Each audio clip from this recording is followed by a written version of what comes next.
हरे कृष्णा कृष्णा कृष्णा हरे हरे, हरे राम राम राम हरे हरे। हरे कृष्णा कृष्णा कृष्णा हरे हरे, हरे राम राम हरे हरे। हरे कृष्णा कृष्णा कृष्णा हरे हरे, हरे राम राम हरे हरे। हरे कृष्णा कृष्णा कृष्णा हरे हरे, हरे राम राम हरे हरे। हरे कृष्णा कृष्णा कृष्णा हरे हरे, हरे राम राम राम हरे हरे।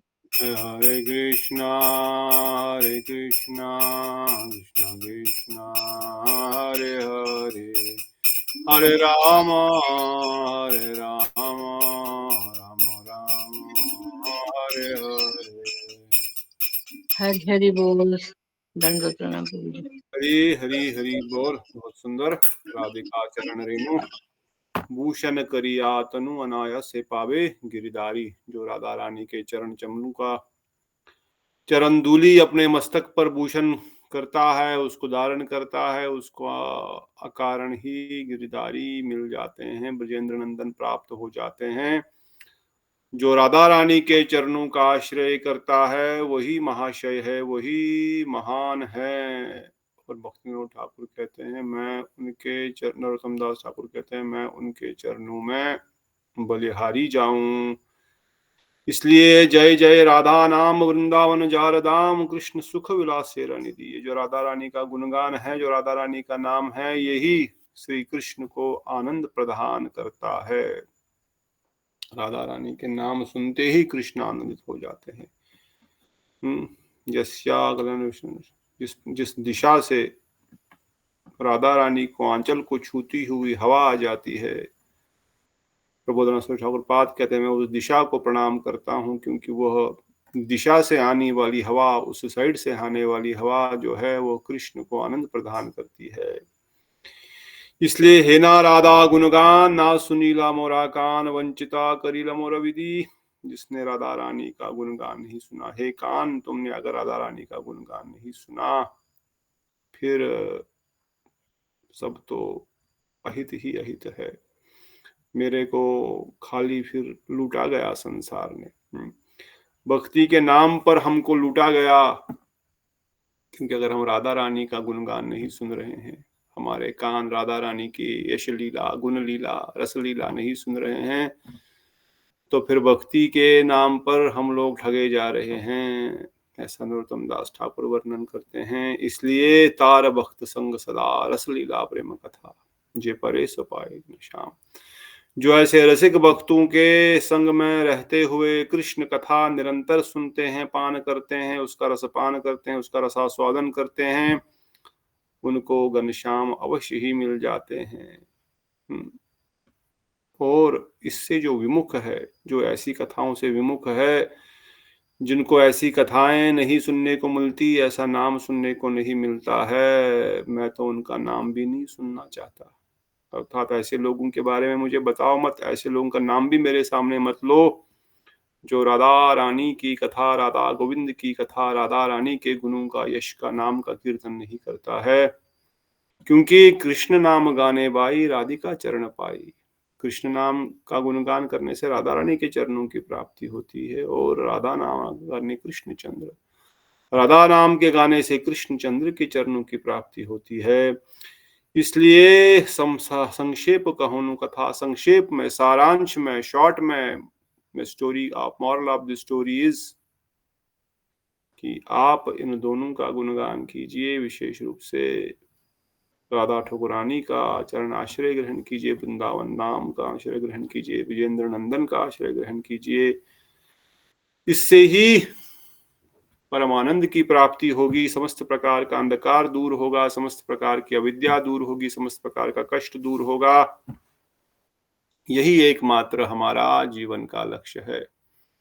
इसके विमुख जो भी कुछ है, इससे छोड़कर जो भी कुछ है, वो सब केवल कष्ट है, केवल उससे कष्ट होगा। इसलिए अगर कुछ प्राप्त करना है जीवन में तो राधा गोविंद का भजन करेंगे, राधा गोविंद की कथा सुनेंगे, राधा गोविंद का नाम जप करेंगे। और राधा गोविंद का सर्वोत्तम नाम है हरे कृष्ण कृष्ण कृष्ण हरे हरे, हरे राम राम राम हरे हरे। तो इस प्रकार से भजन का बड़ा सुंदर अर्थ है। राधा रानी के चरणों में हमारी निष्ठा उत्पन्न हो ताकि हम राधा गोविंद की सेवा कर सकें, विशेष रूप से राधा रानी के अनुगत्य में, गुरु मंजरी और मंजरी उनके अनुगत्य में। तो इस प्रकार से भजन के से आगे बढ़ते हुए सभा को आगे बढ़ाएंगे। बृहद भागवतामृत में हम प्रवेश करते हैं। हरे कृष्ण। प्रणाम सभी भक्तों को। दंडोत प्रणाम प्रभु जी। हरे कृष्णा। दीदी श्री राधे। हरे कृष्णा। दंडोत प्रणाम प्रभु जी। चंद्रकांता दीदी। तो हम लोग प्रारंभ करते हैं मंगलाचरण से। सब लोग बोलने का प्रयत्न करें। ओम नमो भगवते वासुदेवाय। ओम नमो भगवते वासुदेवाय। ओम नमो भगवते वासुदेवाय। ओम नमो भगवते वासुदेवाय। ओम नमो भगवते वासुदेवाय। ओम नमो भगवते वासुदेवाय। नारायणं नमस्कृत्यं नारायणं नमस्कृत्यं नरं चैव नरोत्तमं नरं चैव नरोत्तमं देवीं सरस्वतीं व्यासं देवीं सरस्वती व्यासं ततो जयमुदीरये। ततो जयमुदीरयेत्। नष्टप्रायेषु भद्रेषु नष्टप्रायेषु भद्रेषु नित्यं भागवत सेवया। नित्यं भागवतसेवया। भगवते उत्तमा श्लोके भगवते उत्तम श्लोके भक्तिर् भवति निष्ठकी। भवति निष्ठकी। तो सर्वप्रथम परमराधि गुरुदेव नितलीला प्रविष्टम विष्णुपाद परमहंस प्रवचिकाचार्य अष्टोत्तर सदस्य श्रीमद् भक्तिवेदांत नारायण गोसाई महाराज जी के अभय चरणों में अनंत दंडवत प्रणाम करते हुए उनके हेतु कृपा की प्रार्थना करते हैं। तत्पश्चात भक्तिवेदांत स्वामी श्री प्रभुपाद आचार्य के श्री परम गुरुदेव श्री भक्ति प्रज्ञान केशव गोसाई महाराज जी के चरणों में अनंत दंडवत प्रणाम करते हुए हेतु कृपा की प्रार्थना करते हैं। समस्त रूपानुग गुरुवर्गों के चरणों में कोटि कोटि प्रणाम करते हुए उनकी कृपा याचना करते हैं। श्री रूप सनातन भट्ट रघुनाथ, श्री जीव गोपाल भट्टदास, रघुनाथ षड गोस्वामी वृंद, विशेषकर सनातन गोस्वामी जी के चरणों में अनंत कोटि दंडवत प्रणाम करते हैं, उनकी कृपा प्रार्थना करते हैं। श्री सचिनंदन गौर हरिचंद प्रभु अद्वैत ठाकुर गदाधर पंडित श्रीवास पंचतत्व ठाकुर के चरणों में कोटि कोटि प्रणाम करते हैं, उनकी कृपा प्रार्थना करते हैं। श्री राधा गोविंद श्री ललिता विशाखा जो समस्त सखी वृंद, समस्त मंजरी वृंद, धाम वासी वृंद के चरणों में कोटि कोटि प्रणाम करते हुए उनके हेतु प्रार्थना करते हैं। श्री राधा गोविंद जय युक्त हो, श्री वृंदावन धाम जय युक्त हो, वृंदावन धाम, श्री गिरिराज गोवर्धन राधा कुंज श्याम कुंड मानसी गंगा कुसुम सरोवर परसान आनंद गांव काम्य वन मस्त वन समस्त सरोवर जय युक्त हो, श्री वृंदावन धाम, श्री नवदीप धाम जय युक्त हो। दाम कृपा करके हमको अपनी स्फूर्ति कराए और हृदय में प्रेम भक्ति जागृत करे। उनके चरणों में दाम में हम कोटि कोटि प्रार्थना करते हैं। समस्त वैष्णवियों के चरणों में कोटि कोटि प्रणाम करते हुए उनके हेतु कृपा की प्रार्थना करते हैं। और सभा में एकत्रित विटा दीदी, शीला दीदी, हरे कृष्ण प्रभु जी। धन्यवाद प्रणाम नीतू दीदी। प्रभु जी ये मधु का नाम फोन खराब था उन्होंने बोला कि मेरे सारे नंबर डिलीट हो गए, मेरे को भी ऐड करना, उनके पास होगा मेरा नंबर।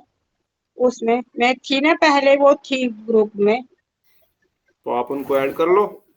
हाँ, उनको मधु को ऐड करना उसमें, उसको फिर आएगा। कोई दीदी मधु दीदी को ऐड कर दो, क्योंकि मेरे नंबर सेव तो नहीं किया हूँ। कोई भी दीदी जिनके पास मधु दीदी का नंबर है, आप उनको ग्रुप में ऐड कर दो। सबको अथॉरिटी है ऐड करने की, कोई भी ऐड कर सकता है। मैंने शायद नंबर सेव नहीं किया होगा, अगर सेव किया होगा तो मैं कर दूंगा, अगर नहीं होगा तो आप कोई भी कर दीजिएगा। मधु दीदी जम्मू से, जिनको आप सब लोग जानते हैं, माधवी दीदी मधु दीदी के नाम से। मैं भी देखता हूँ, अगर होगा तो मैं ही ऐड कर लूंगा। ठीक है।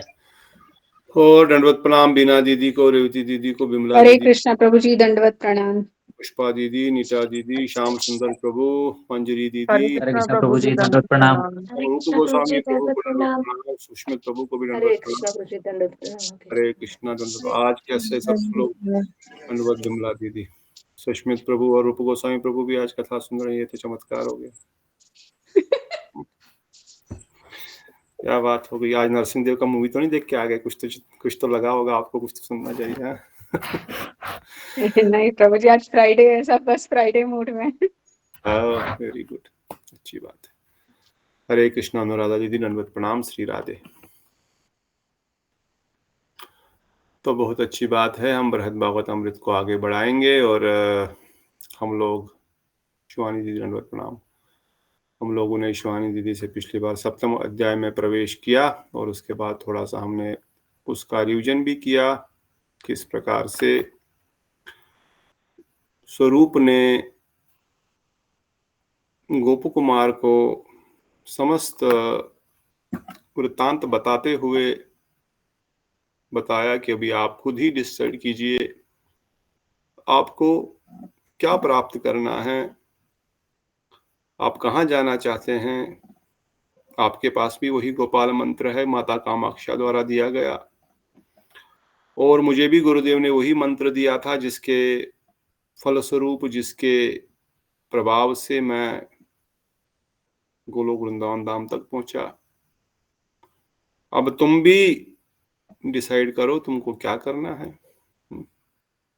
और अपना गंतव्य को प्राप्त करो। तो श्री गोस्वामी पाद ने लिखा कि एक प्रकार से वो उनसे टेस्ट कर रहे हैं, गुरु जिस प्रकार से शिष्य की परीक्षा लेता है कि क्या तुम्हारे हृदय में वो भी किसी और स्थान पर जाने की इच्छा है। स्वर्ग आदि को तो छोड़ ही दो, इवन बाकी ब्रह्मा आदि पदवी की या मुक्ति आदि की इच्छा अगर तुम्हारे हृदय में अभी भी है तो जा लो, नहीं तो अगर वैकुंठ भी जाना चाहते हो, अयोध्या जाना चाहते हो तो वहां जाओ। परंतु तब हमने सुना किस प्रकार से उस माथुर ब्राह्मण ने स्वरूप के चरणों को पकड़ लिया और उनसे प्रार्थना की कि मैं भी गोलोक वृंदावन धाम की प्राप्ति करना चाहता हूं, मुझ पर कृपा कीजिए। तो हमने सुना किस प्रकार से स्वरूप ने कहा, विशेष रूप से तुम पर कृपा ऑलरेडी है, क्योंकि स्वयं राधा रानी ने मुझे यहाँ भेजा तुम्हारे लिए। स्वयं माता कामाक्षा ने तुमको मंत्र दिया है, जो कि राधा रानी का ही स्वरूप है, उनका ही अंश है, भिन्न अंश नहीं, उनका ही अंश का अंश बोले या अंश बोले, एनीवे अंश तो अंश ही होता है। तो आप पर ऑलरेडी माता की कृपा है, और विशेष रूप से आज राधा ठकुरानी ने मुझे यहाँ भेजा, और उनकी आज्ञा पालन करने में बड़ा आनंद आता है। उनकी आज्ञा पालन करने के लिए ही मैं यहाँ पर आया,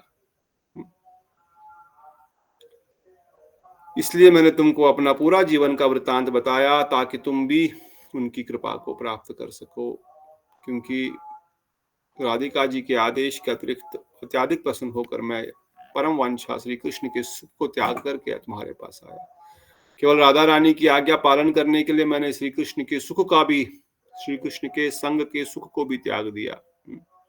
इसलिए कृपा तो तुम पर है, ऐसा नहीं तुम पर कृपा नहीं है। तब परीक्षित महाराज बोल रहे हैं माता उत्तरा को, इस प्रकार जब उन्होंने कहा कि तुम पर कृपा है, परंतु उस विप्र, उस माथुर ब्राह्मण के हृदय में फिर भी उस भाव दशा प्रेम अवस्था को प्राप्त नहीं कर पा रहा था। इच्छा तो हो रही है मदन गोपाल से मिलने की, अपना हाथ जोड़ करके प्रयास भी कर रहा है, अपना नाम भी जप भी करता है, कीर्तन भी करता है, सब कर रहा है, परंतु फिर भी उसको उस चीज की अनुभूति नहीं हो रही है। इसलिए तब गोप कुमार अर्थात स्वरूप ने जब समझ गए कि इसके खुद के साधन के बल से उसकी अनुभूति होना असंभव है, इसलिए अपना हाथ उनके सर पर रख दिया, अर्थात उनपे हृदय से, अपने हृदय से उनके हृदय में उस प्रेम को स्थानांतरित किया। हाथ तो कई बार गुरुदेव सर पे रखते हैं, हाथ तो कई बार, चरण तो कई बार हम गुरु वैष्णव के पकड़ते हैं,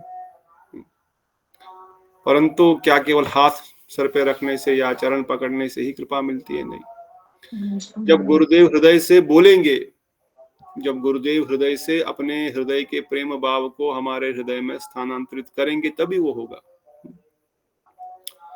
जब तक वह इस बात को ऐसा नहीं चाहेंगे, जब तक वो ये नहीं चाहेंगे तब तक तो ये संभव नहीं हो पाएगा। इसलिए हम लोग भी, आप भी कभी भी प्रचार करते हैं हम गुरुवाणी का, महाप्रभु की वाणी का। प्रचार से किसी के ज्ञान प्रदान किया जा सकता है, पर उनको भक्ति नहीं प्रदान की जा सकती। ज्ञान होने से भक्ति होगी ऐसा नहीं है, भक्ति होने से ज्ञान ऑटोमेटिक आएगा ऐसा है, क्योंकि भक्ति तो माता है ज्ञान और वैराग्य की। माता आएगी तो पुत्र दोनों आएंगे, पर पुत्र आएंगे तो माता आएगी ऐसा नहीं, क्योंकि भक्ति ही उनकी जननी है। ज्ञान और वैराग्य भक्ति के द्वारा जन्म होता है उनका। माँ के द्वारा बच्चे का जन्म होता है, बच्चे के द्वारा माँ का जन्म नहीं होता। इसलिए भक्ति के द्वारा ज्ञान वैराग्य आ सकता है, ज्ञान वैराग्य के द्वारा भक्ति आएगी ऐसा नहीं। इसलिए ज्ञान तो हम किसी को बता सकते हैं, मगर अगर उनके लिए हम प्रार्थना नहीं करेंगे, उनके हृदय में इस भक्ति का संचार नहीं करेंगे, तब तक उनके परिवर्तन होना संभव नहीं है। इसीलिए गुरुवर्ग वर्णन करते हैं कि महत कृपा भक्ति, भक्त्या भक्ति,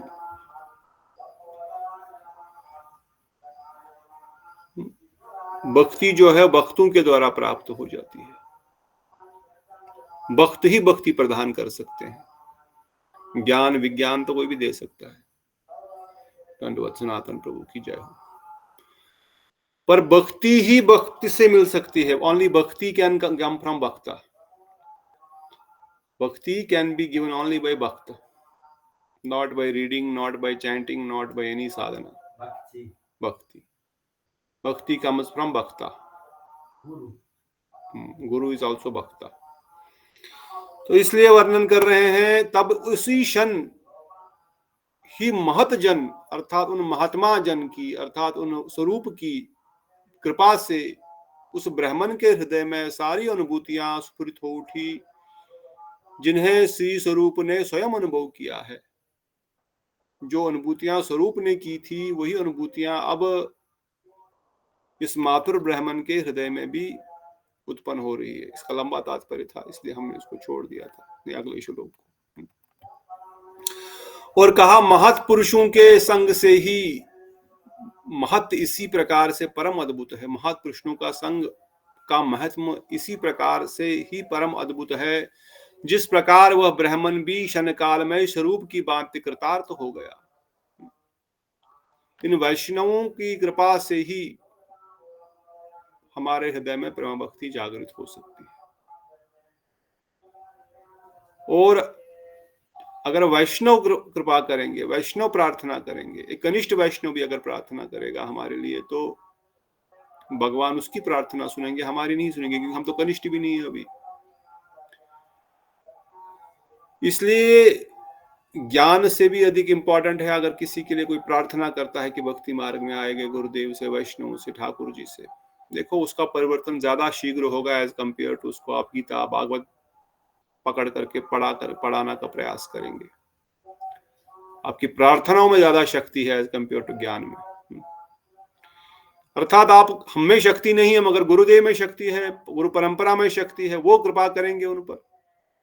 अब कितनी हम में हमारी कितनी शरणागति है कि गुरुवर्ग और ठाकुर जी हमारी प्रार्थना सुनेंगे, क्योंकि षडंग शरणागति होय बे जहार तहार प्रार्थना सुने श्री नंद कुमार।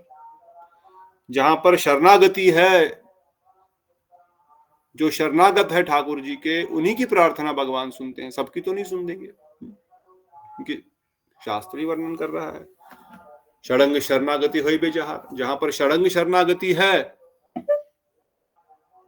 वहीं पर ही भगवान प्रार्थना सुनेंगे। तहार प्रार्थना सुने श्री नंद कुमार। जहां शरणागति नहीं, उसकी तो जानते ही नहीं, उसकी प्रार्थना ही नहीं सुनेंगे। किस मात्रा में हमारी शरणागति है उसी मात्रा में हमारी प्रार्थना भी ठाकुर जी सुनेंगे। ये तो हम जैसे बद जीवों का। परंतु जो महत पुरुष है, जो महात्मा है, जो महाभागवत है, जो शुद्ध भक्त है, कहते उनके प्रभाव से क्षण काल में, एक सेकंड में ही समस्त सिद्धि है। लव मात्र साधु संगे सर्व सिद्धि है। साधु संगे सर्व शास्त्र कहे।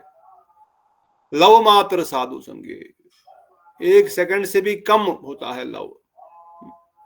तो लव मात्र साधु संग से सर्व सिद्धि हो जाती है। इसी के तात्पर्य में गोस्वामी पाद ने बड़ा सुंदर बहुत सारे उदाहरण दिए हुए हैं। हम सारे उदाहरण नहीं लेंगे, परंतु एक दो उदाहरण जो प्रश्न के रूप में सनातन गोस्वामी पाद पूछते हैं, भाई गोप कुमार ने तो इतनी मेहनत की, इतने युगों तक वह भ्रमण करता गया, तब जाकर के गोलोक वृंदावन धाम पहुंचा। अब इस जन शर्मा जी ने, इस माथुर ब्राह्मण ने तो कुछ भी साधन नहीं किया, इसने तो कुछ भी नहीं किया, तो इसको कैसे वही अनुभूति प्राप्त हो गई जो स्वरूप को अनुभूति प्राप्त हुई। एक व्यक्ति इतनी मेहनत कर रहा है, इतने युगों से कर रहा है, ब्रह्मा की आयु तक कर रहा है, उसको जो चीज प्राप्त हुई, जो अनुभूति प्राप्त हो रही है, वो केवल इस माथुर ब्राह्मण को सर पे हाथ रखने मात्र से हो रही है।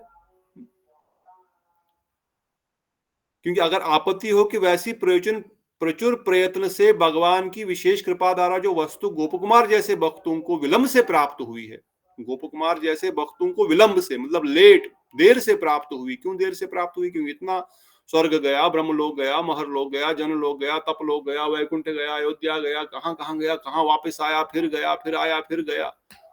इतने समय बाद जो उसको प्राप्त हुई, इतना मेहनत करने के बाद उस ब्राह्मण को वैसे प्रयत्न आदि के अभाव से ही शीघ्रता प्राप्त कैसे होगी? अगर हमारे मन में आपत्ति, ये क्वेश्चन आ रहा है, ये विचार आ रहा है कि भाई हमने तो 6 महीने से तो गोप कुमार की कथा ही सुन रहे हैं, हम भाई सुनने में इतना टाइम लग गया, और जो व्यक्ति कर रहा है उसको कितना टाइम लगा भाई। तो जो वस्तु इतने विलंब से गोप कुमार को प्राप्त हो गई, इस जन शर्मा को कैसे बैठे बैठे मिल गई वहीं पर? इसने तो कुछ प्रयास ही नहीं किया, इसने कुछ किया भी नहीं। इसने तो अपना गायत्री मंत्र भी इतना नहीं किया जितना उसने किया। इसके समाधान में परीक्षित महाराज माता को कहते हैं, यदि कहो ऐसा संभव कैसे हो सकता है, तो कहते हैं परम अद्भुत पद द्वारा कह रहे हैं कि ऐसा संशय मत करना, क्योंकि महत् पुरुषों के संग का महत्व परम अद्भुत और संपूर्ण स्वरूप से तर्क से अतीत है। महाभागवत वैष्णवों का, महत् पुरुषों का जो संग है वह परम अद्भुत है। चैतन्य अवतार बड़ो विलक्षण, अपराध सत्वे जीव पाए वो प्रेमदन। ये महाप्रभु के पार्षद है, ये राधा रानी के पार्षद है, ये गोलोक वृंदावन धाम के जन है। इन महत् पुरुषों का जो शक्ति है वो परम अद्भुत है। और वो डिबेट तर्क के अतीत है, उसमें तर्क करने की कोई जरूरत नहीं है, उससे सब कुछ संभव हो सकता है, ऐसा समझ लो माता उत्तरा। और इसके लिए मैं केवल अपने शब्द नहीं वर्णन कर रहा हूं, मैं बोल रहा हूं इसलिए मान लो इस बात को नहीं। श्रीमद् भागवतम, विष्णु पुराण, स्कंद पुराण, कई सारे पुराणों में इसको प्रमाणित किया गया है कि महात्माओं के संग से, शुद्ध भक्तों के संग से शीघ्र ही कृष्ण प्रेम की प्राप्ति हो जाती। और परीक्षित महाराज को सुखदेव गोस्वामी ने भी कहा, अरे भाई, अगर कोई किसी गलत व्यक्ति का संग करेगा, किसी शराबी का निरंतर संग करता रहेगा, या किसी गलत चोर जुआरी कबाबी का संग करता रहेगा, उठता बैठता रहेगा निरंतर उसमें, तो क्या उसके अंदर उसका प्रभाव नहीं होगा? अगर कोई दुसंग करता है तो क्या दुसंगी व्यक्ति को उस दुसंग का प्रभाव होता है कि नहीं होता है? क्या लगता है आपको? होता है। होता है प्रभु जी। तो फिर बोल रहे हैं, अगर दुसंग जो कि गलत संग है, जिसमें कोई शक्ति ही नहीं है, जो खुद गया गुजरा व्यक्ति है, गलत काम में फंसा हुआ है, वो दूसरे सही आदमी को भी गलत रास्ते पे लेके जा सकता है। जिनके पास भगवान की महत शक्ति है, जो महाभागवत है, क्या उनका संग करने से कृष्ण कृपा प्राप्त नहीं होगी? थोड़ा दिमाग भी तो लगा सकते हो ना आप। मतलब परीक्षित महाराज ने सुखदेव गोस्वामी को पहले बताया था भागवतम में कि अगर ऐसा करने से, कुसंग से, एक कुसंग वाले व्यक्ति में कोई आध्यात्मिक शक्ति थोड़ी है, पर उसका संग करने से एक ठीक ठाक आदमी भी कुसंगी बन जाता है, वैसा ही बन जाता है। तो अगर सत्संग वाला व्यक्ति है, भजन परायण व्यक्ति है, भगवत कृपा जिसको प्राप्त हुई है, क्या उसका संग करने से भगवत प्रेम नहीं मिलेगा? ऐसा कैसे संभव हो सकता? नहीं मिलेगा। इसलिए अवश्य ही ऐसे व्यक्तियों का संग का असर होगा, चाहे कोई जानबूझकर करे या चाहे कोई अनजाने में भी कर ले। अब कोई व्यक्ति नहीं जानता है ये व्यक्ति खराब है और उसके साथ वो संग करता रहता है, उठता बैठता है, घूमता फिरता है, अब वो जानता नहीं खराब, पर धीरे धीरे उसके संग से वो भी वैसा हो जाएगा। न अनजान में संग करने के बाद भी, अनजान होते हुए भी, क्योंकि अगर कोई शराबी के साथ बैठता है अनजाने में, अब उसको क्या पता शराब क्या चीज है, बोला दे तू भी पी ले यार, अरे मुझे नहीं पी, मैं नहीं पीता ऐसा, अरे पी लेना, देख लेना क्या होता है। अब उसको पता ही नहीं शराब क्या चीज है, क्या पीने से क्या होगा, उसने भी पी ली, बस जैसा वो शराबी, जैसे उसका जिसने पिलाई जैसा वो व्यवहार करेगा, ये भी वैसा ही व्यवहार करेगा, ये भी घूमता रहेगा, ये भी उल्टा सीधा बकवास करेगा। कहते अनजाने में भी किया गया संग उस पर असर करेगा। तो अगर अनजाने में कोई साधु संग करता है तो क्या उसको भगवत कृपा प्राप्त नहीं होगी? क्या उसका हृदय परिवर्तन नहीं होगा? कैसे नहीं होगा? अगर कुसंगी के द्वारा हो सकता तो सत्संगी के द्वारा क्यों नहीं हो सकता है? अर्थात अवश्य ही होगा। इसलिए कोई अनजाने में भी अगर साधुओं के पास रहता है, गुरु वैष्णवों के आसपास सेवा करता है, वो नहीं जानते हैं उनमें क्या शक्ति है, वो नहीं जानते हैं वो प्रेमा भक्ति की कौन सी अवस्था में है, वो नहीं जानते हैं कि वह उनको साधु की पहचान ही नहीं है, कौन उत्तम है, कौन मध्यम है, कौन कनिष्ठ है।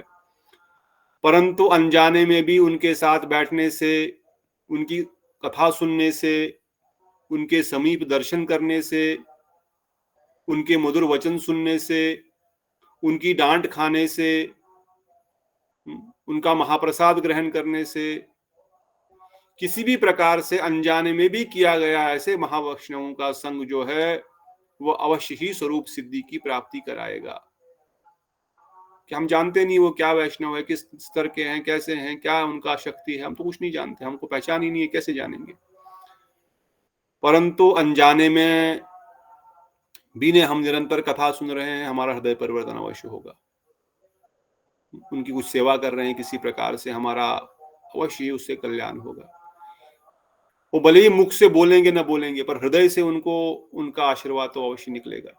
हृदय से अवश्य बोलेंगे, हाँ बढ़िया, कितने अच्छे वैष्णव हैं, कितने अच्छे हैं ये वैष्णव नहीं, कितना अच्छा ये भक्त है, कितना अच्छा ये व्यक्ति है, भगवान इस पर कृपा करे। चाहे कोई हृदय से किसी को गाली दे, उसका भी असर होता है। अगर कोई कष्ट किसी को दे और कोई गाली दे, ऐसे कोई गाली गलौज करने वाला 24 घंटे गाली जिसके मुंह में चलती है उसका नहीं, जिसका स्वभाव ही 24 घंटे गालियों से शुरू करना, वो नहीं। परंतु जिसको कष्ट अगर दो किसी व्यक्ति को और तब गाली निकले, तो बड़ा खतरनाक उसका फल होता है। जिसको कहा गया है रैदास ने, किसने, रविदास ने, किसी ने तो कहा कि ना बिना जीभ की हाय के लोहा भस्म हो जाए। क्या है, किसी को पता है ये श्लोक, ये दोहा? हाँ, बिना जीभ की हाय के लोहा भस्म हो जाए। निर्बल को न सताइए। जो निर्बल है व्यक्ति, जिसके पास बल नहीं है, उसको मत सताओ। उसके साथ भगवान है, तुम अपना गुंडागर्दी दिखाओगे, अपना बल दिखाओगे। निर्बल को न सताइए, जाकी मोटी हाय, बिना जीभ की हाय के लोहा भस्म हो जाए। जो बिना जीभ से हाय निकलती है हृदय से, उसे लोहा भी भस्म हो जाता है। तो कहने का अर्थ है कि किसी असमर्थ को, किसी हमको सताना, कष्ट नहीं देना चाहिए, कोई भी जीव हो। अब बताओ जो मांसाहारी लोग हैं वो कितना कष्ट देते हैं जीवों को। बताओ जो झगड़े करते हैं, लोगों को कष्ट देते हैं और बोलते हैं हम तो मांस नहीं खाते, पर बिना मांस खाए आपने किसी के हृदय को दुखाया, उसकी आंखों से आंख से निकली। हम शिक्षा किसी को प्रदान करते हैं, हमारा कर्तव्य है, वो अलग बात है, परंतु ऐसे अपने अहंकार को जिंदा रखने के लिए, अपना दबदबा दिखाने के लिए कैसे चलेगा? तो कहते हैं इसलिए ऐसे व्यक्ति के द्वारा अगर हृदय से कोई हाय निकलेगी तो लोहा भी भस्म हो सकता है। उसी प्रकार से साधु जब प्रसन्न होगा, भले ही मुख से कुछ नहीं बोलेगा, पर हृदय से जब आशीर्वाद निकलेगा, हृदय से जब बोले भगवान इसका भला करे, कृष्णस्तुमति अस्तु, ठाकुर तुम पे कृपा करेंगे, या नहीं भी बोलेगा पर हृदय से लगेगा बढ़िया बढ़िया प्रसाद खिलाया है उन्होंने, हाँ भगवान इनका भला करे, कितने अच्छे सेवक है, मेरे लिए ये वस्तु लेके आए, ठाकुर जी के लिए ये लेके आए।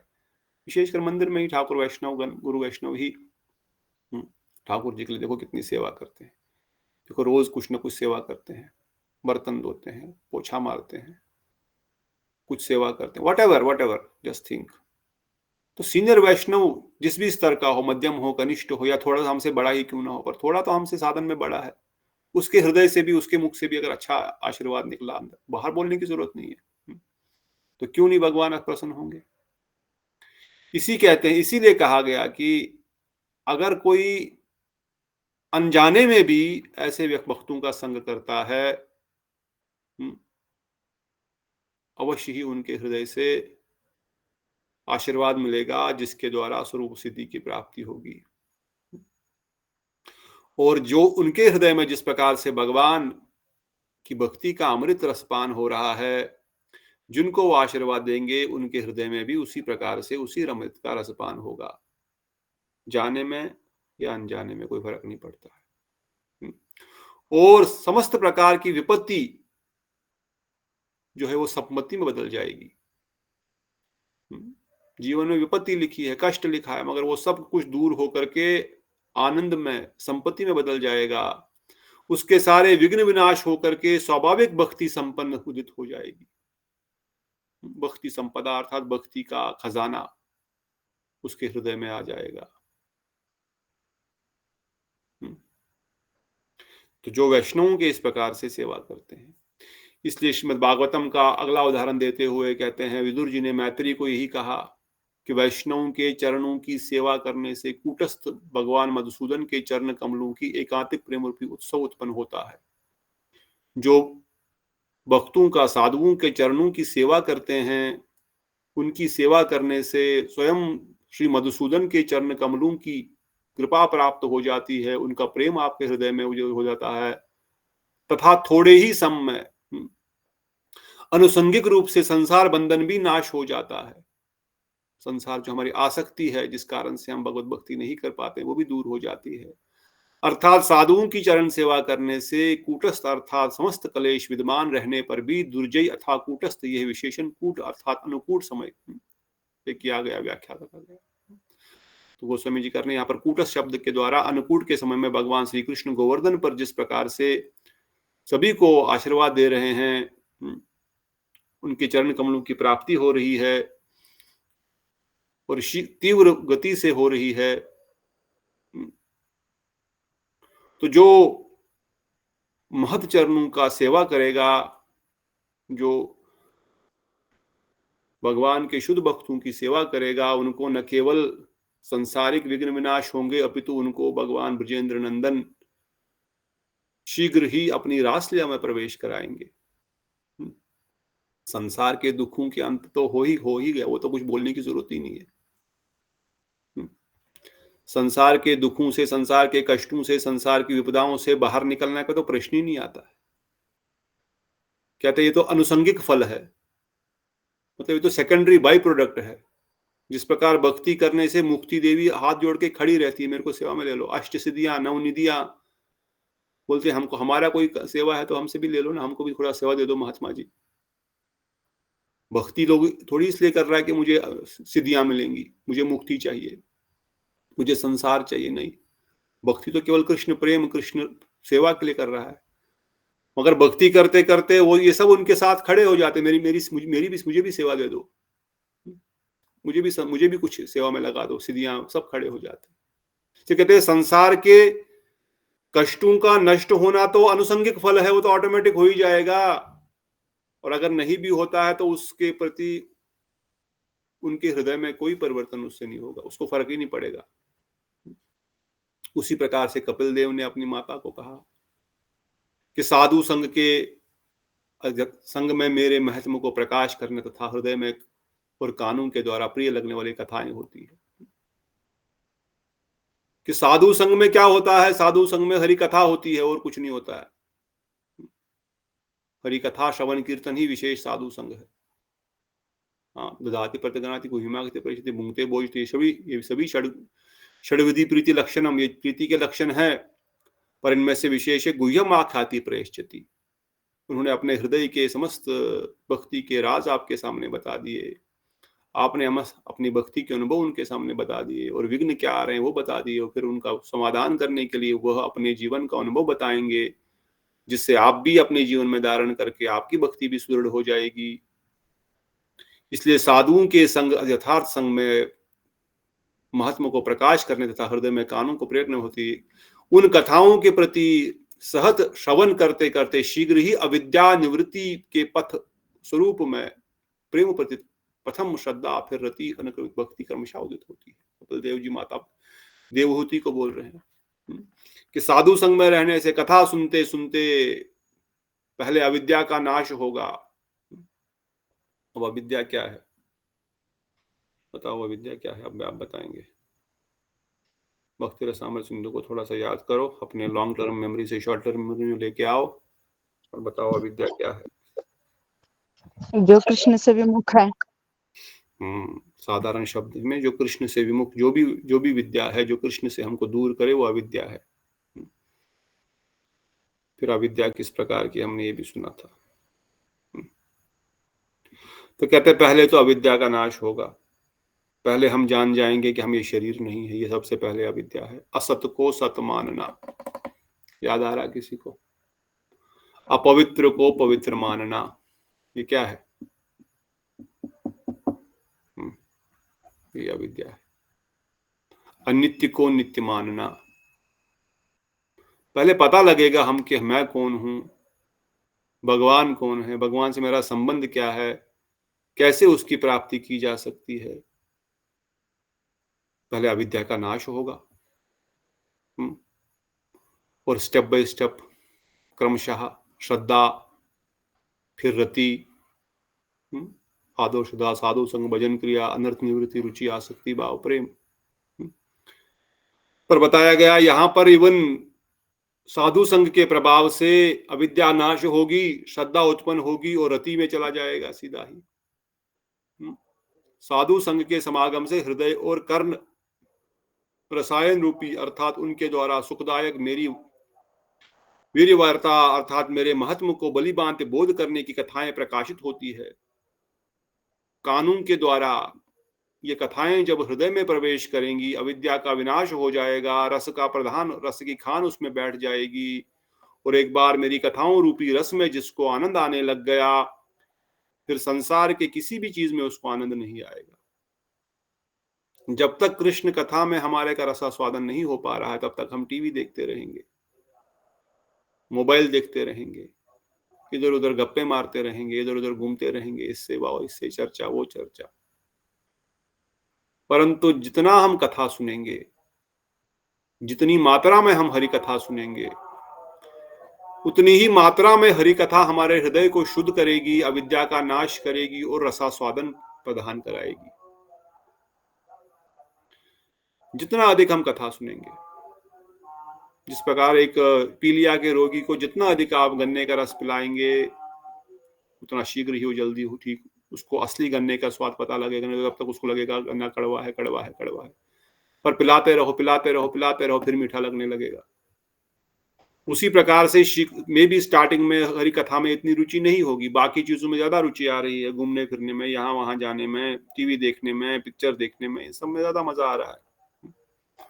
परंतु एक बार कथा का रसपान करना प्रारंभ किया और ये बृहद भागवत अमृत जैसे, भागवतम जैसे, जितने भागवत जैसे रस ग्रंथों का रसपान करना शुरू कर दिया, तो फिर और कहीं भी रस नहीं आएगा।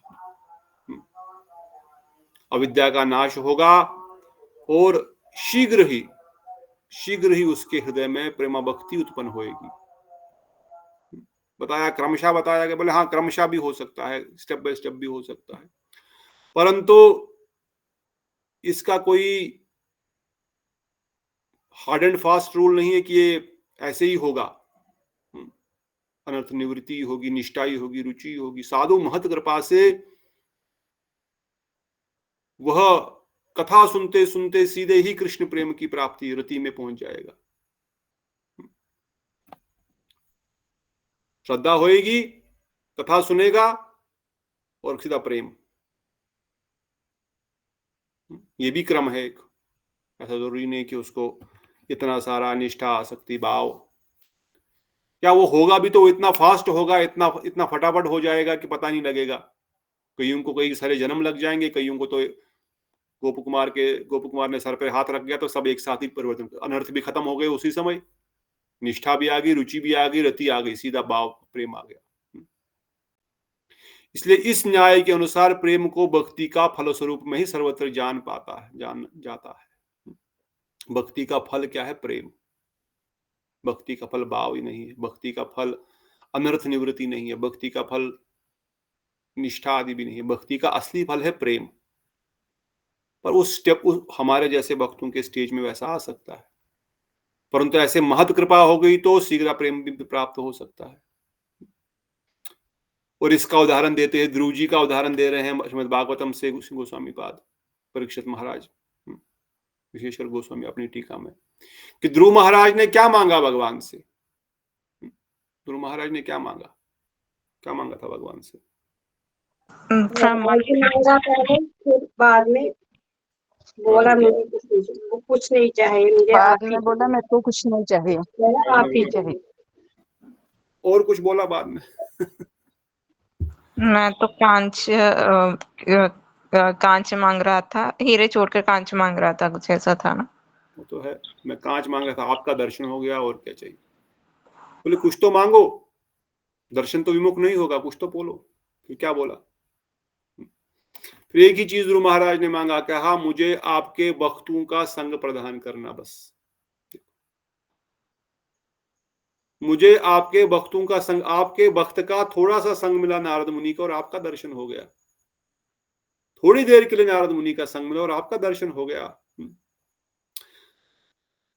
अगर मुझे निरंतर भक्तों का संग मिलेगा तो मुझे क्या प्राप्ति नहीं होगी, क्या प्राप्त नहीं होगा? संसार तो छोड़ दो, आपने मुझे वैकुंठ जैसा एक ध्रुवलोक प्रदान किया, इस संसार का पूरा राज्यपाठ प्रदान किया, मेरे दादा से भी बड़ा अर्थात मनु से भी बड़ा राज्य प्रदान कर दिया, कई हजार वर्षों तक इस धरती का त्रिलोक का राज्यपाठ किया, फिर ध्रुवलोक की प्राप्ति हो गई जो वैकुंठ के समान ही है, और अंत में आपके धाम को प्राप्त हो जाएंगे।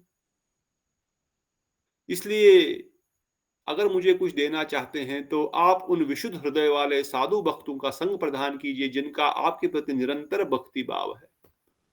तो भगवान से मांगो तो बस साधु संग मांगो, हमें शुद्ध भक्तों का संग प्रदान करो हे ठाकुर जी, हे गुरुदेव।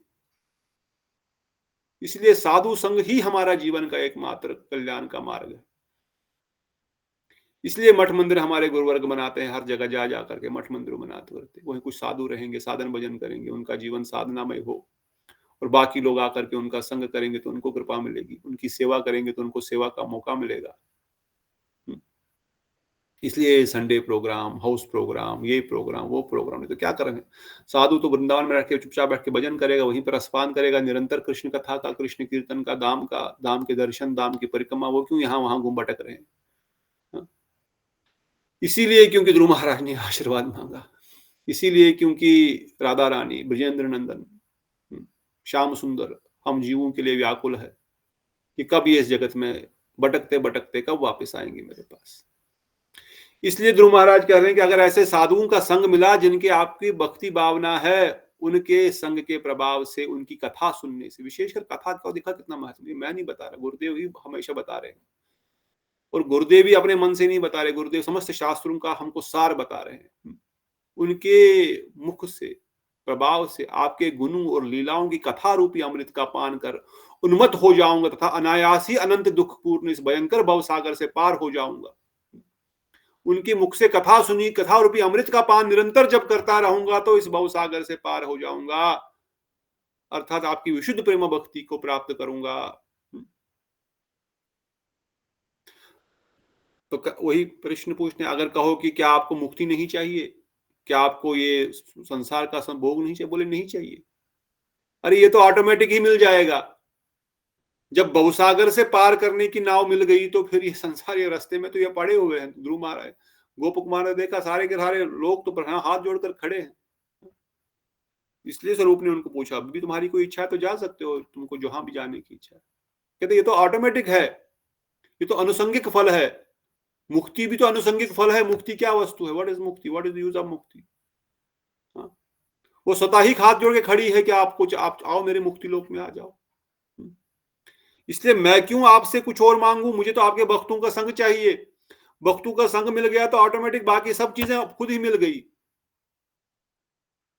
स्वर्ग आदि को तो कहना ही क्या, जब कृष्ण प्रेम की तरफ गोलोक वृंदावन धाम की प्राप्ति हो रही तो स्वर्ग आदि का तो कहना ही क्या। स्वर्ग आदि में मैं बेवकूफ हूं कोई स्वर्ग आदि की बात करूंगा?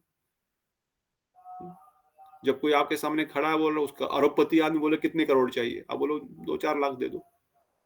अरे पूछ रहा कितने अरब चाहिए तुमको? मूर्ख थोड़ी है, गोलोक वृंदावन धाम की प्राप्ति हो रही है, तो बाकी सब चीजें ऑटोमेटिक ही रास्ते में पड़ी हुई मिलेंगी। ये तो कांच पत्थर के समान है। और आगे बढ़ रहे शिव जी ने भी चतुर्थ सिंगंध में इस चीज को कहा है। क्या कहा है कि आधे सेकंड का भी अगर शुद्ध भक्त का संग मिल जाए, यदि आधे क्षण के लिए भी भगवान के सहचर प्रेमी भक्त का संग प्राप्त हो जाए, तो उसके समान में स्वर्ग और मोक्ष भी कुछ नहीं मानता हूं। फिर मृत्यु लोक के तुच्छ सुख की तो बात ही क्या। भगवान शंकर, माता पार्वती, अगर मुझे आधे सेकंड का भी साधु संग मिल जाए तो मैं तो स्वर्ग क्या, मोक्ष के सुख को भी लांग दूंगा। और स्वर्ग मोक्ष की, संसार के किसी सुख की बात ही क्या। हम तो संसार में अच्छी थोड़ी नौकरी मिल जाए, थोड़ा सैलरी बढ़ जाए, थोड़ा दूसरा बड़ा बंगला हो जाए, 2-4 गाड़ियां हो जाए, उसके लिए हम सब कुछ भक्ति को साइड में रख देंगे अगर हम बोलेगा कोई तो। यहाँ पे शंकर भगवान कहते हैं स्वर्ग और मोक्ष को भी मैं त्यागने को तैयार हूं अगर आधे सेकंड का भी मुझे भक्त का संग मिल जाए। और हमको सत्संग की कोई चिंता ही नहीं, सत्संग का कोई वैल्यू ही नहीं है। अब कौन जाएगा मठ, इतना दूर है, इतनी गर्मी है, क्या फायदा होगा। अरे 10 लोग अगर कनिष्ठ 10 कनिष्ठ अधिकारी में बैठ जाएंगे तो 10 कनिष्ठ अधिकारी तो एक मध्यम अधिकारी का संग हो ही जाता है ना। 10 लोग मिलकर के संगे शक्ति कलयुग है, मिलकर के संकीर्तन तो हो ही जाएगा ना। अकेले तो संकीर्तन नहीं होगा ना, संकीर्तन के लिए 2 या 2 से अधिक व्यक्ति चाहिए। अकेले कैसे संकीर्तन करोगे? सम्यक रूपेण कीर्तन ठाकुर जी के सामने तो होगा ना, कुछ तो सेवा प्राप्त होगी, कुछ तो दर्शन होगा, कुछ तो कृपा होगी। इसलिए कहा है शंकर भगवान ने, अगर आधे सेकंड का भी संग मिले, उस आधे सेकंड के संग के बराबर में अगर एक साइड में तराजू में स्वर्ग रखा गया, मुक्ति रखी गई, संसार के सारे भोग रखे गए, और यहाँ पर आधे सेकंड का साधु संग रखा गया, तो शंकर भगवान कहते हैं कि क्या कहते हैं, क्या कहते हैं, वो क्या स्वीकार करेंगे? और आपको अगर बोला जाए हमको अगर बोला जाए तो हम क्या बोलेंगे? आधे सेकंड का साधु संग चाहिए या स्वर्ग के सारे उपलब्धियां चाहिए? आधे सेकंड का साधु संग। तो बोलने के लिए इजी है, पर हृदय में कितनी भावना है हम ही जानते हैं। पर ऐसी दृढ़ निश्चय, ऐसी दृढ़ श्रद्धा साधुओं के चरणों में होनी ही चाहिए। फिर हम बोलेंगे साधु कहाँ है जी? अरे हमसे तो बड़े हैं ना, हमसे तो अधिक साधना किए हैं ना, बाहर से ही सही, एक्सटर्नली ही सही, हमसे तो सीनियर है ना, हमसे तो ज्यादा सेवा किए हैं ना, ज्यादा नाम जप किए हैं ना, ज्यादा समय से भजन मार्ग में है ना, तो बस हमारे लिए वही साधु संघ, हमारे अधिकार के अनुसार वही साधु संघ हमारे लिए बना गया है। जब हमारा अधिकार वहां से ऊपर उठेगा तो उसका साधु संघ भगवान इंतजाम अवश्य करेंगे। गोप कुमार के लिए नहीं किया क्या? जन शर्मा के लिए नहीं किया क्या? तो हमारे लिए क्यों नहीं करेंगे? पर उस लेवल तक तो हम पहुंचे पहले, तब तो नेक्स्ट सीढ़ी चढ़ेंगे। पहले एक फ्लोर तो चढ़े, नहीं मुझे सीधा 10th फ्लोर चाहिए, बिकॉज वी डोंट हैव अधिकार। एक दीदी हमारे मठ में आती है, पहले बोलती थी, ये महाराज तो मुझे तो गुरुदेव जैसे ही गुरु चाहिए, ऐसा गुरु कहीं मिल जाए जो महाभागवत है तो मैं तो अभी समर्पण सब कुछ कर दूं। अरे जो मिले हैं उनको तो तुम पहचान नहीं पा रहे, उनकी सेवा तो कर नहीं पा रहे, उनके साथ तो डिबेट कर रहे हो। पहले उनकी शरणागत तो हो जाओ ठीक से, तभी तो आगे वो पहुंचाएंगे आपको। हमको लगता नहीं वो महाभागवत मिल जाएंगे तो तभी हम पूर्ण शरणागत हो जाएंगे। अरे बाबा ऐसे थोड़ी होता है। पहले एक फ्लोर चढ़ोगे, फिर दूसरा चढ़ोगे, फिर तीसरा चढ़ोगे, आगे लिफ्ट बटन दबे हुए हैं, पर वहां पहुंचो तो सही। इसलिए वो कह रहे हैं कि जैसा भी संघ हमको अवश्य ही उत्तम महाभागवत के संघ की प्रार्थना, लालसा हृदय में उत्पन्न होनी चाहिए और करनी चाहिए, मगर अपने से उत्तम जैसा भी हमको संग मिले उसको अवश्य ही उसको यूटिलाइज करना चाहिए। जिसे शंकर भगवान ने कहा आधे सेकंड का संग मिल जाए महात्मा साधु पुरुष का, आधे सेकंड का, क्योंकि उनके आधे सेकंड के संग से समस्त प्रकार की पाप राशि का समूल से नाश हो जाएगा और श्री युगल चरण की प्राप्ति हो जाएगी। तो क्या मैं स्वर्ग को अपना लूं, मुक्ति को अपना लूं, या उन आधे सेकंड के साधु संग से जो गोलोक वृंदावन धाम की प्राप्ति होने वाली, समस्त पापों से मुक्ति होने मिलने वाली है, उसको अपनाऊंगा? क्यों मैं मूर्ख थोड़ी हूं कोई कि एक साइड से ये रखा गया। अब आधे संघ का साधु संघ से क्या मिलने वाला है वो भी बता रहे हैं। आधे सेकंड का साधु संघ से मुझे वो वस्तु प्राप्त होने वाली है, तो क्यों उस वस्तु के द्वारा जो वस्तु प्राप्त हो रही है वो बहुत बड़ी वस्तु है, इसलिए मैं उस आधे सेकंड के साधु संघ को ही अपने जीवन में धारण करूंगा। आंतरिक रूप में आपकी कीर्ति रूपी तीर्थ में, बाहर से गंगा तीर्थ में स्नान करके जिन लोगों ने अपने पापों को धो डाला है, अर्थात अंदर से बाहर शुद्ध हो चुके हैं तथा जीवों के प्रति दया राग द्वेष सहित चित्त को सरलता से गुणों से युक्त है, आपके उन भक्तों का संग सदा हमें सदा प्राप्त होता रहे तथा हमारी प्रति आपकी यथार्थ कृपा दृष्टि गोचर होगी। शंकर भगवान कहते हैं कि अगर आपके भक्तों का हमको संग प्रधान हो गया, सरल भक्तों का संग प्रधान हो गया, तो हम आपकी कृपा यही हम पर है। तो गंगा यमुना कुंभ मेला में जो स्नान करने का जो फल है वो यहीं पर बाहर से ही दर्शन करने से ही उसका फल मिल गया।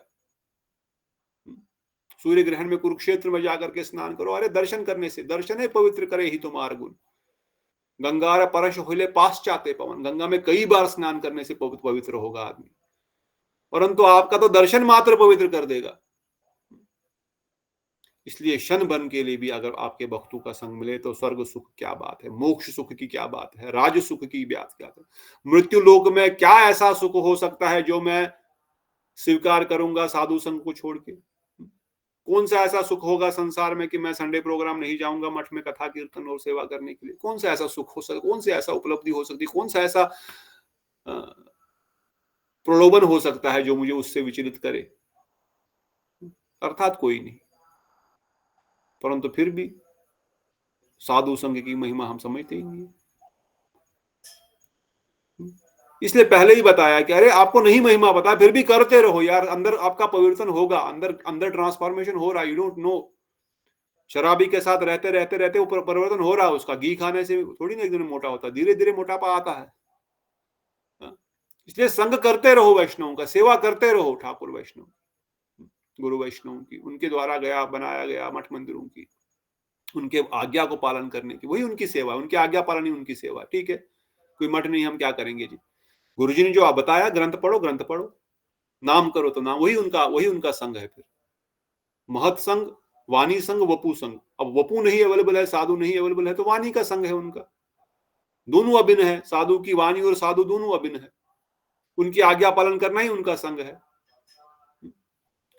इसलिए शंकर भगवान ने कहा भाई क्यों मैं करूंगा स्वीकार स्वर्ग आदि सुख को, मोक्ष आदि सुख को? अगर मैं इसको स्वीकार नहीं कर रहा हूं तो फिर आप मुझे संसार का कौन सा ऐसा सुख प्रदान, कौन सी ऐसी उपलब्धि प्रदान कराने वाले हो जिसके लिए मैं साधु संघ को छोड़ दूंगा? ऐसी कौन सी मुझे दोगे पदवी? आप संसार का पूरा राज्यपाट दे दोगे जब मैं स्वर्ग को ऑलरेडी लात मार दिया, मुझे नहीं चाहिए स्वर्ग का सुख। जब मैंने मुक्ति को भी लात मार दिया, मुझे मुक्ति का सुख भी नहीं चाहिए, तो संसार की कौन सी वस्तु तुम मुझे दोगे जिसके द्वारा मैं साधु संघ को छोड़ दूं, साधु संघ न करूं, भजन न करूं, भक्ति न करूं, हरि कथा न सुनूं? पर बताइए जरा, यहाँ 20 लोग कथा में, बाकी लोग कहाँ है? कोई और सुख की तलाश में, कुछ और सुख उनको इससे अच्छा लग रहा होगा, या हो सकता है इससे अच्छी कथा सुन रहे होंगे, वो भी हो सकता है। इससे अच्छी कथा सुन रहे हैं, सीनियर वैष्णव की सुन रहे हैं, तो बहुत अच्छी बात है। हम तो बोलते फिर हम कोई बोलो हम भी सुना करेंगे, परंतु अगर कहीं कोई टीवी देख रहा है, कहीं कोई मूवी देख रहा है, कहीं कोई कुछ और कर रहा है, तो फिर मतलब उसके लिए वही ज्यादा इंपॉर्टेंट है, ये कथा इंपॉर्टेंट नहीं है। उसके लिए वो इंपॉर्टेंट है, उसने उसके वैल्यू को ज्यादा समझा है, हरि कथा के वैल्यू को कम समझा है। सिंपल लॉजिक है ये। जिसकी हम वैल्यू ज्यादा समझते हैं उसी को हम ज्यादा करेंगे, जिसकी वैल्यू कम समझेंगे उसको नहीं करेंगे। उसी चीज को करेंगे जिसकी वैल्यू ज्यादा है। हमारे लिए वो मोबाइल की रील देखने ज्यादा वैल्यूबल है एज कम्पेयर टू हरि कथा, या हमारे लिए बाजार में घूमना ज्यादा वैल्यूबल है, वॉक कर वो दुकानों को देखना, ताड़ना ज्यादा इंपॉर्टेंट है एज कम्पेयर टू हरि कथा सुनना? फिर भगवान कहते हैं ब्रह्मो, करते रहो 84 के ब्रह्मन, नो प्रॉब्लम। बनाया तो मैंने इतने सारे ब्रह्मांड, एक थोड़ी बनाया है, एक ही धरती लोग थोड़ी है, बहुत सारी है। करते रहो, अनादिकाल से घूमते आ रहे हो, अभी भी घूमते रहो। परंतु जिसने साधु संघ की महिमा को सुना है, उन श्री भगवान के गुणगान, आवागहन रूप अंतर स्नान तथा तीर्थ अर्थात गंगा जल में अथवा श्री गोपियों के जल बरन संबंधी यमुना के घाट पर स्नान रूपी बाह्य ज्ञान अथवा अंतर स्नान का अर्थ है अंदर की वासनाओं का नाश, तथा बाहर स्नान का अर्थ है नरक आदि निवारण करने वाले स्नान से जिनकी समस्त पाप राशि नष्ट हो जाती है। इसलिए सभी प्राणियों के प्रति स्वतः ही कृपाशील, राग द्वेष रहित चित्त और सरलता आदि गुणों से युक्त पाप रहित महत जनों का संग मुझे प्राप्त हो। आप मेरे प्रति ऐसी कृपा कीजिए। कौन कह रहा है ये? कौन कह रहा था? शिव जी कह रहे थे कि वैष्णवों के संग से बाहर से भी कल्याण होगा, अंदर से भी कल्याण होगा। गंगा जी का स्नान करने से पाप तो खत्म हो जाएंगे, मगर हृदय परिवर्तित होगा क्या? नहीं तो मुझे उस दिन डिस्कस किया था ना, एक गंदी सी पानी की बोतल को, गंदा जिसमें बहुत बदबू आ रही है, उसको ढक्कन लगा करके गंगा जी में स्नान करा लो तो बदबू खत्म होएगी? नहीं नहीं प्रभु जी। उसको उसमें रख दो, 100 साल तक उसी के अंदर रख दो, खत्म होगी? नहीं। तो क्या करना पड़ेगा उसके लिए? उसको खोलना ही पड़ेगा। तोड़ दो बेटा, बोले तो ढक्कन भी खोल सकते हो, तोड़ तोड़ दे दो तोड़ ढक्कन दो। खोल दो, बस इजी प्रोसेस, ढक्कन खोल दो, ढक्कन खोल दो, क्लीन हो ढक्कन जाएगा खोलने सारा। से सारा गंदा पानी बाहर, साफ पानी बाहर, अंदर, साफ पानी अंदर। चक गंगा जल हो जाएगा वो। तो गंगा जल होने से पवित्र हो गया, सुंदर हो गया, सुशीतल हो गया, आनंददायक हो गया गंगा जल। तो उसी प्रकार से गंगा जी में स्नान करने से बाहर से पवित्र होगा, पर अंदर से प्रार्थना करेंगे, अपने अंदर को खोलेंगे गंगा जी के सामने, कावेरी जी के सामने, वेरेवर, गुरु जी के सामने, ठाकुर जी के सामने आ गए मंदिर, प्रणाम किया, सब किया, मगर अपने हृदय के भावों को प्रकट नहीं किया, अपने हृदय की दुर्बलता को प्रकट नहीं किया, उसके लिए आवेदन नहीं किया, आत्मनिवेदन नहीं किया, फिर कल्याण कैसे होगा? हमारा कल्याण, हमारा को नहीं हो रहा, अरे कैसे होगा? तुम बोलो तो सही ना। अब क्या बता, आपको क्या चाहिए? आपको बोलना पड़ेगा मुझे क्या चाहिए। मुझे प्रेम चाहिए, आपकी कृपा चाहिए, साधु संग चाहिए, सेवा चाहिए, अनर्थ निवृत्ति। तो कृपा करके आपके नाम कथा में ऐसी रुचि दो कि सुनते सुनते मैं गदगद हो जाऊं, रोमांच कंपा चतुरंग बाजो, ऐसा हो जाए, ऐसी कृपा करो। मांगना पड़ेगा, इसको बोलना पड़ेगा। इसलिए शंकर भगवान कहते हैं गंगा जी में स्नान करने से बाहर का पाप तो दूर हो जाएगा, मगर साधु संग करने से, दर्शन करने मात्र से बाहर की पाप राशि तो दूर हो ही जाएगी, अंदर से भी हृदय पवित्र हो जाएगा। राग द्वेष जो कि अंदर पड़ा हुआ, जो बाहर नहीं है, जो अंदर है, पाप तो बाहर से चलो हमारे शरीर को कष्ट देते हैं, पर राग द्वेष तो हमको अंदर जलाता रहता है निरंतर। वो अंदर के राग द्वेष को दूर करेगा, सरलता प्रदान करेगा, और उन महत जनों के संग को मुझे प्राप्त कराओ जिनकी दर्शन मात्र से ये सब प्राप्त हो जाते हैं। फिर पंचम सिगंध में राहुगण के भरत महाराज को उपदेश दे रहे हैं, महापुरुषों के चरणों की धूलि से अपने आप को स्नान कराए बिना केवल तप, याज्ञ, वैदिक धर्म, अनादि के दान अर्थात सेवा का आदि, गृहस्थोचक धर्म अनुष्ठान, विधि आदि, जल, अग्नि या सूर्य उपासना आदि किसी भी अन्य साधन के द्वारा भगवत तत्व को ज्ञान प्राप्त नहीं किया जा सकता। क्या समझे? आप यज्ञ करो, आप ज्ञान करो, आप तपस्या करो, आप धर्म के अनुष्ठान करो, आप पूजा पाठ करो, आप वेद अध्ययन करो। महाराज भरत राहुगण को कह रहे हैं, हे राहुगण, वो राजा थे, जब तक महात व्यक्तियों की, महान महाभागवतों की चरण धूलि आप अपने सर पर धारण नहीं करते हैं, ये सब कर लो, यज्ञ करो, हवन करो, पूजा करो, अर्चना करो, दंडवत मारो, कुछ भी कर लो, इससे भी कृष्ण प्रेम नहीं प्राप्त होगा।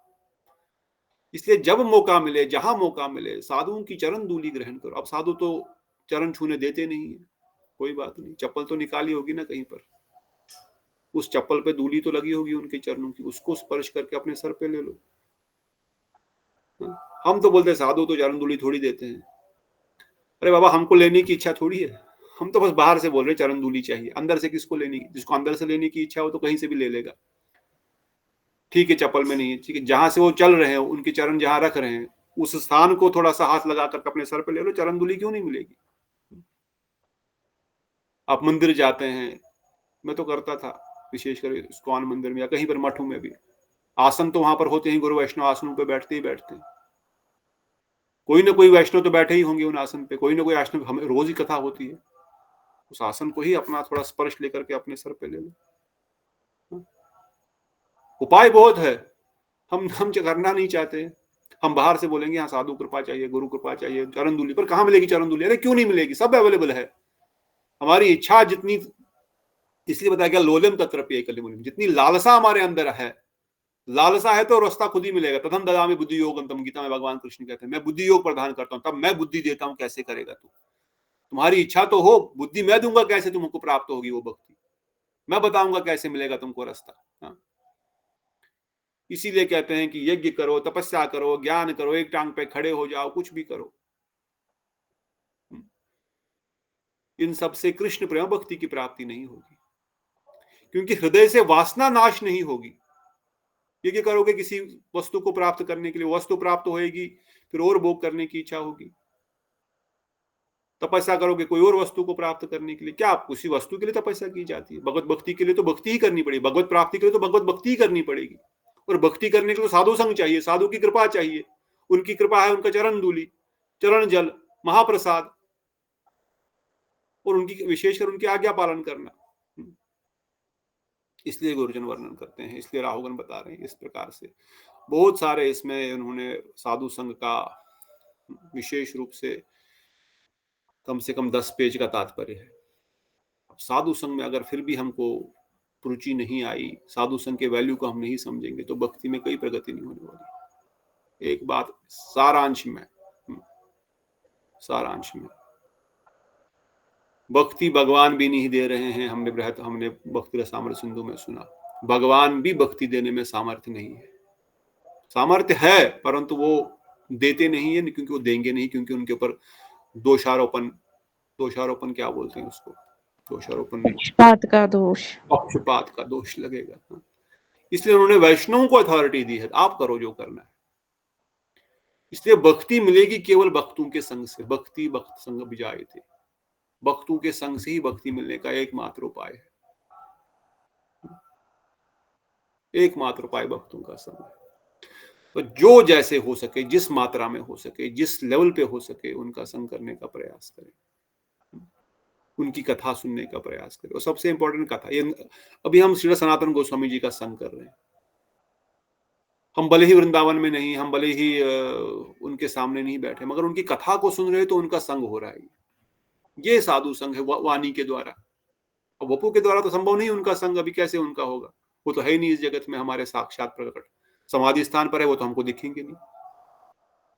पर फिर कैसे संग करूंगा? अभी कथा सुन रहे हैं उनकी, जो बता रहे हैं वो सुन रहा हूं, हम सुन रहे हैं, हम पढ़ रहे हैं, तो हमको उनका संग प्राप्त हो रहा है। यही साधु संग है। तो उपाय बहुत है साधु संग के। इसलिए कहा गया है मनुष्य जन्म के समस्त योनि में श्रेष्ठ है, स्वर्ग आदि लोक में प्राप्त होने वाले देवता भी उत्कृष्ट जन्म का लाभ चाहते हैं। ये मनुष्य योनि बड़ा सर्वश्रेष्ठ है। देवता गण भी प्रार्थना करते हैं कि कोई मुझे मनुष्य शरीर मिल जाए, कोई तो उपाय मिल जाए, कोई तो ऐसा वक्त इस धरती पर हो जो मुझे इस संसार में लाने का मौका दे। इसलिए जब भक्तगण जगत में आते हैं तो हमको नहीं पता कौन कहाँ से आया, कौन सा कैसा भक्त है। पर जब उन्होंने वैष्णव परिवार का चरण आश्रय ग्रहण किया है, उनके गर्भ का आश्रय ग्रहण किया है आने का संसार में, इसलिए वो उनको प्रणाम होता करना, क्योंकि you never know who is coming. आगे समय बताएगा, परंतु हमको तो पहचान नहीं है ना, इसलिए हमारे लिए वो पूजनीय है। इसलिए आंतरिक रूप से पूजनीय, पर बाहर से माता पिता भाई बंधु उनको शिक्षा आदि प्रदान करेंगे, क्योंकि उनको तो वात्सल्य रस है, उनका तो उस प्रकार का है। तो कहने का तात्पर्य है कि देवता गण भी इस जगत में आना चाहते हैं। कैसे आएंगे? अगर गृहस्थी शुद्ध भक्ति कर नहीं रहे तो कैसे आएगा एक महाभागवत उनके शरीर में, उनके गर्भ में? तो उसको इसलिए शुद्ध भक्ति करनी पड़ेगी। उसके लिए उनको अपने साधन भजन को अच्छा परिपक्व करना पड़ेगा, नहीं तो ब्रह्मचारी रहो, एक मेरा केवल कृष्ण ही मेरा स्वामी है बस। फिर मेरे शरीर को कोई छू कैसे सकता है? मेरे हृदय को कैसे कोई छू सकता? वही छू सकते हैं बस, ब्रजेंद्र नंदन, बस और कोई नहीं। या तो ये भावना हो, नहीं तो शुद्ध भक्ति करते हुए उन महाभागवतों को इस जगत में जो आते हैं हम जैसे पतित जीवों का उद्धार करने के लिए, उनको लाने के लिए ऐसा भक्ति करो कि वो उनको ला सके जगत में। There's only two ways, either ब्रह्मचारी और गृहस्थ। इसलिए कह रहे हैं कि उन देवता भी इस मनुष्य शरीर को प्राप्त करने के लिए बहुत बहुत बहुत प्रार्थनाएं करते हैं कि हमको मनुष्य शरीर के द्वारा ही प्राप्त हो सकता है, ये किसी दूसरे शरीर के द्वारा प्राप्त होने से संभव नहीं है। इसलिए जिनको मनुष्य शरीर मिला है वो बड़े ही सौभाग्यशाली है।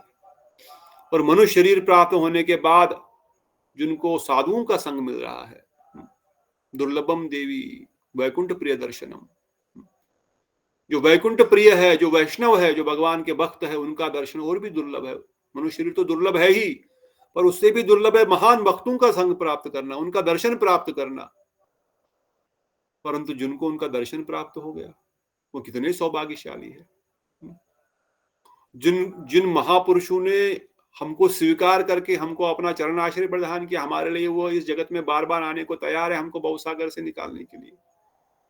वो कितने दयालु है और हम कितने भाग्यशाली है। पर फिर भी हम भजन नहीं करेंगे तो क्या होगा बताओ। वह महत्पुरुष कैसे होते हैं? उन महत्पुरुषों का चित्त भगवान ऋषिकेश के यशोगान यश से शोधित हो चुका है, अथवा उन्होंने कीर्तन द्वारा आत्मसमर्पण कर दिया है।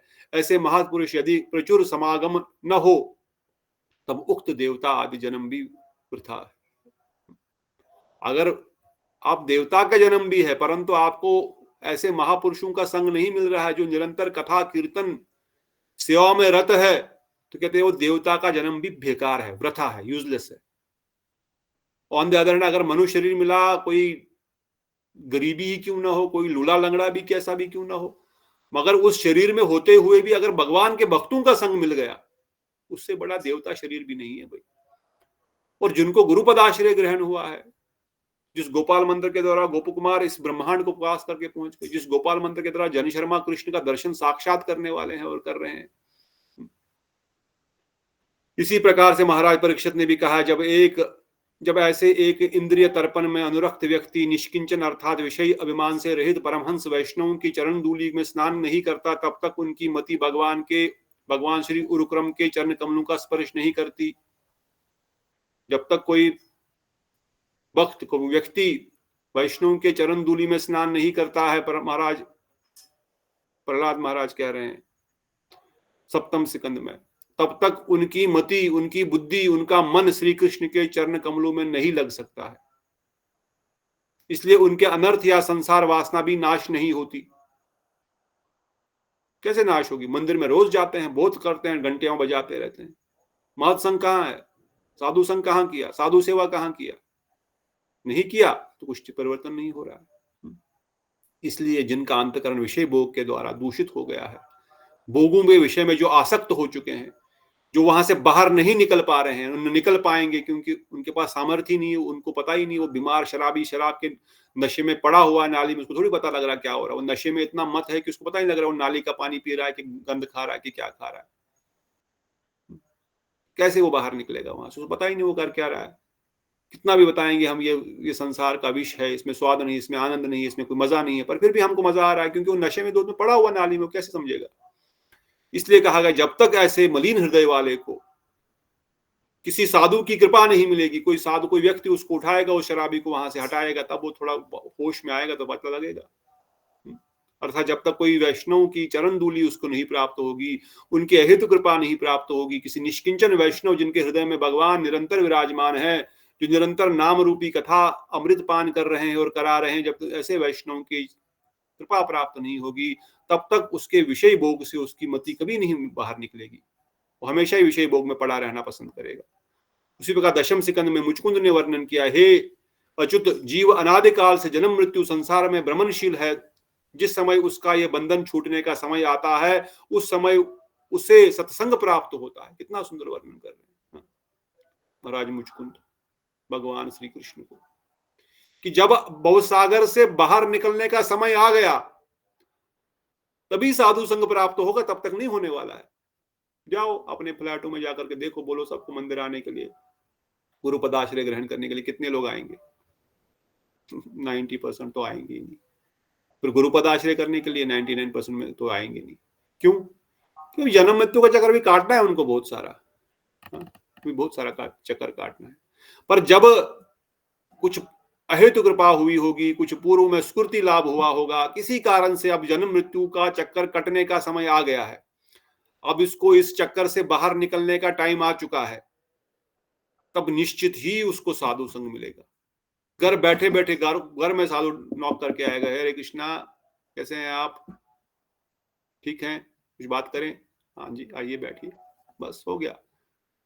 That means already license ticket निकल चुकी है भगवत धाम जाने की।